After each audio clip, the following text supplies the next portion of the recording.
Alright, sideboarding here for game 2. There's not a lot we could really do here. I think Goblin Welder comes out. Maybe, I have no idea actually. I don't know what comes out. We're already tuned to beat blue decks, but I don't think Sphinx is what we want to be doing. I think we just want to be jamming the Vault Key combo. I'd cut a Goblin Welder, and I think we cut Lightning Bolt for Pyroclasm. And then we've got a second Pyroblast and a Flusterstorm. Now Spellbomb would probably be really spicy. Cut a Mox Pearl because it's the least of our worries. I don't know. This game is all about trying to get mana advantage. Card advantage here. We're going to be trying to fight each other over card advantage. And then eventually, one of us is going to come out on top. Maybe a Toxic Deluge comes in for a DAC. I think that's where we want to be. And only time will tell. Let's see. Oh, alright, so we're gonna be on the library plan this game. It's in the opening hand. We're on the draw. So we go immediately up to 8, play library, go down to 7, and it begins. And we'll see, oh. Well, isn't this interesting? Because now we're gonna draw. We're gonna go up to 8. We're gonna strip mine him, so he doesn't get any more card advantage. So this is where strip mine comes in handy. It's just the ultimate utility land. It's only fills one slot, and I mean, if we're only filling one slot, we might as well be running the strictly better version. In this case, that's why we're running strip mine over wasteland in this spot.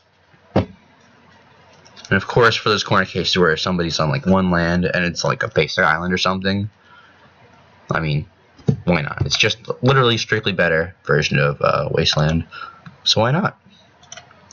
So we strip mined his library. We have our own library, and now he's going to be pressured to really make some kind of push and win this game quickly, or risk being just trucked. Alright, so Black Lotus, he's not doing anything. We're going to draw in response, or draw the end phase. Go up to 9. I suppose we go down to 8 here. And I think we're going to discard down to 7.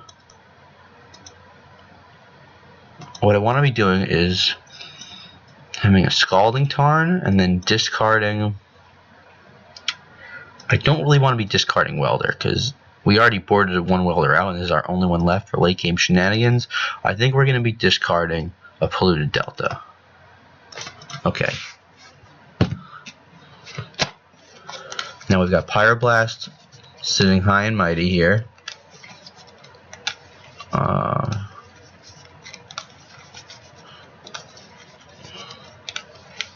He's going to be brainstorming. Brainstorm is fine. If he's not casting a broken spell, I really don't care. Now Brainstorm is good, but he doesn't have a way to shuffle. Unless he had a fetch land off of that, but I'm not going to take the risk and try and waste a counterspell hit to stop a subpar Brainstorm from possibly being a good Brainstorm. I don't even know what I'm saying. There's the fetch land. At any rate, we're going to draw another card. Actually, we could tie up his mana here a bit, where it's... What you want to do here? We could Vampiric Tutor. I like that plan, but I'm not going to do it because I don't want to be cracking this and then being stuck without another land. Draw, go up to 9. Alright, now it's interesting. Go down to 8.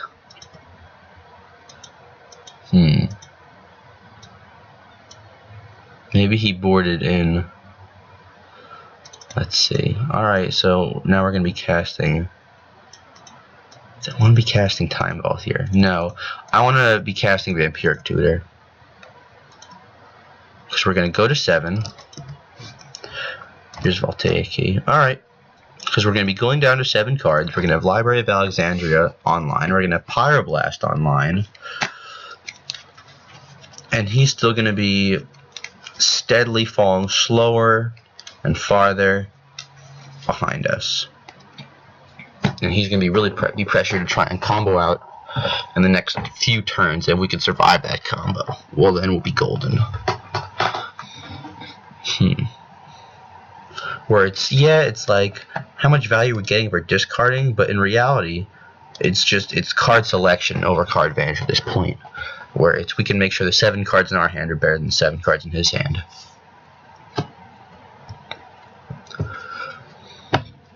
One thing I do fear out of this deck is if the deck's going to be running Duresses. Preordain's fine. Things like Duress to strip our counter magic before we even get a chance to fight is worrisome to say the least.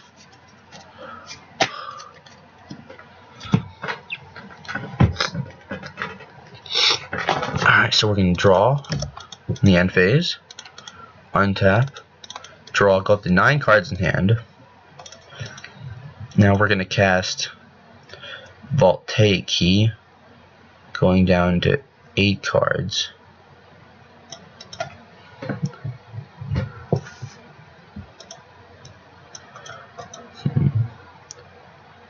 We got Force for the Tinker. We still have the Toxic Deluge, and I think I want to be discarding the Deluge here. Yes, discarding the Deluge.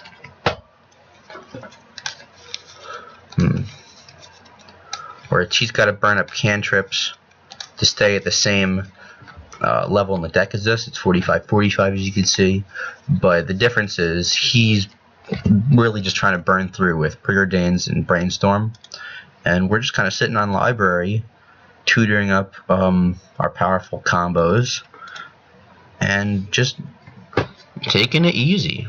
I mean, library, that's the power of library. So he's breaking the Lotus for Yogg's Will. This is a mini will here.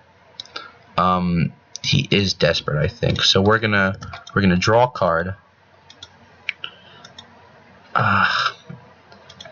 And if he's really gonna try and, let's see.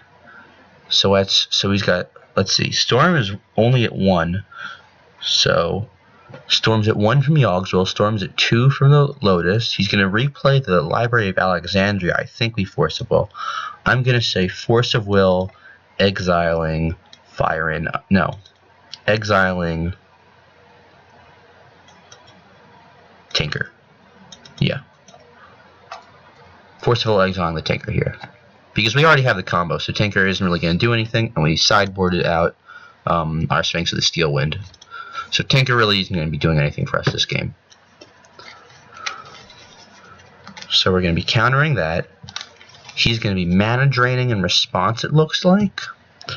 We're going to have to crack in response to that, getting a red, and we're going to Pyroblast the mana drain.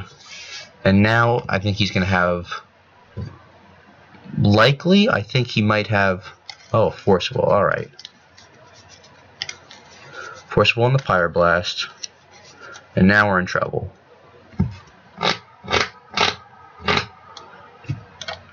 Okay.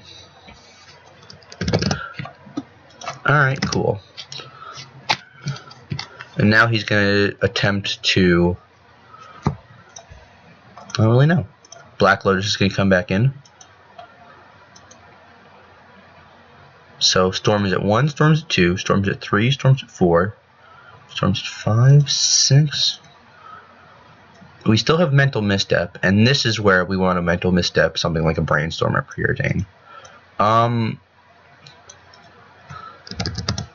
think this is where we want to be doing that. Where when he casts Brainstorm, that's the point when we want to be countering. I mean, if he hits Gush or if he hits Fast Bond, we're gonna be in a world of hurt. But assuming he doesn't, we live past this turn, we untap, Time Vault, and Voltaic Key, and that's the win right there. Now we're going to shoot the Brainstorm. Hopefully he will not have anything to back it up. Maybe. Let's see. Flusterstorm. Wow. Alright. He's really going in on this. Alright, let's see if he gets it. So We have Storm at 1, Storm at 2, Storm at 3, Storm at 4, Storm at 5, Storm at 6, 7, 8, 9. So Storm's at 9. He just needs to develop mana. Let's see. What is the Storm count? Where it's Yogg's Will is 1, Force Will is 2, Mana Drain is 3, Force is 4, Mana Drain is 5, Pyroblast is 6, Force is 7, Blacklist is 8, Preordain is 9, Brainstorm is 10, 11, 12. So that's Storm's at 12, and then that's it. So we're going to untap, we're going to draw. Well then, let's see what happens. We're going to cast our own Brainstorm here, I think. We're going to cast a Brainstorm. Ooh. Now we can bury him a bit.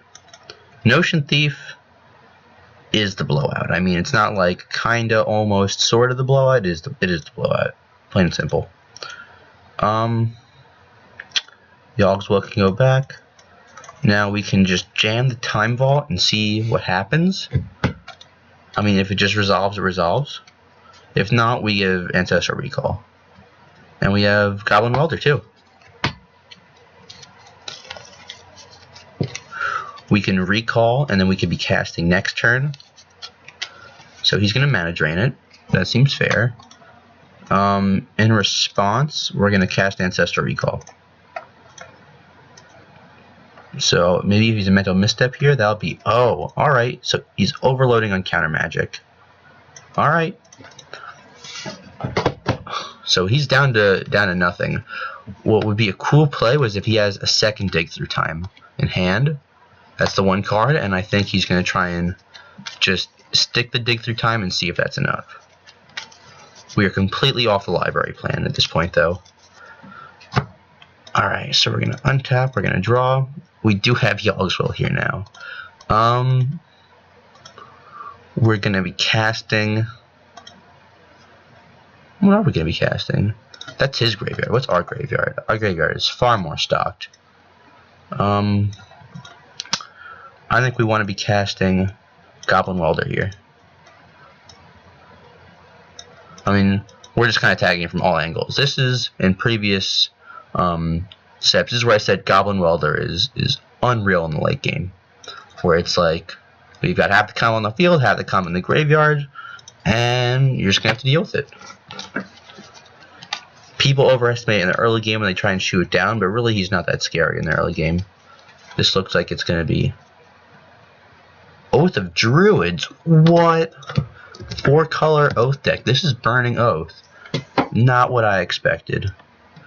We're going to have Fire and Ice tapping down this island. Ice. So we're going to draw a card off of that. We're going to untap, upkeep, draw. And then...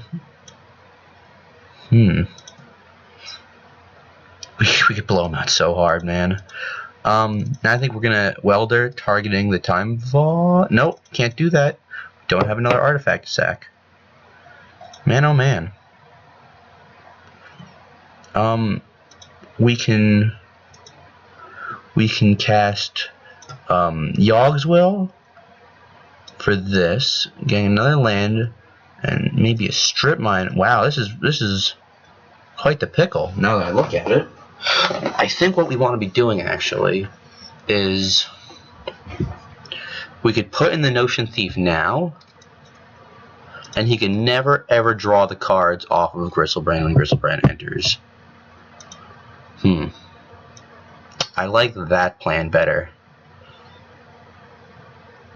He might have Counter Magic where it's we can go 1, 2, 3. So we tap down for Yogg's Will, pull a second land out, put the Time Vault in, and then we don't have activation mana, where we're just 1 mana short. Man,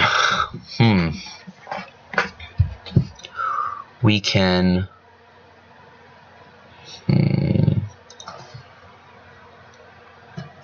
I think that's the plan. I think we're gonna want to attack here, and then we're just gonna jam Notion Thief right here, and he's never gonna be able to draw a card. That is if Griselbrand is his engine. If I'm correct in thinking Griselbrand is his engine, and this is in fact a burning storm deck. Oh man, if this is Pyroblast, oh man, we're gonna lose this game. What a tight match. Maybe I overthunk it, but he would have had the Pyroblast for Ancestral either way. Gaia's Blessing. Gaia's Blessing is put in your graveyard from your library, shelf your graveyard into your library. Man, he's gonna get away with it. Griselbrand, there it is. What a total bummer. And this totally looks like the Oath deck too. I mean, a Storm deck. So Gaia's Blessing trigger on the stack. He's gonna flashback the Ancient Grudge. Now he's just gonna have infinite counter magic for Yogswell. Man, what a tight game.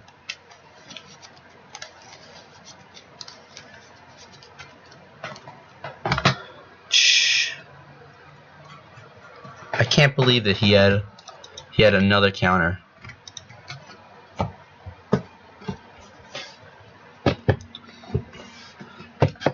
Suppose that's my fault though. I mean, here's Time Walk, and I've seen enough, and we're dead there. Man, not what I expected. Not what I expected at all. Guess we're gonna have a game 3 here.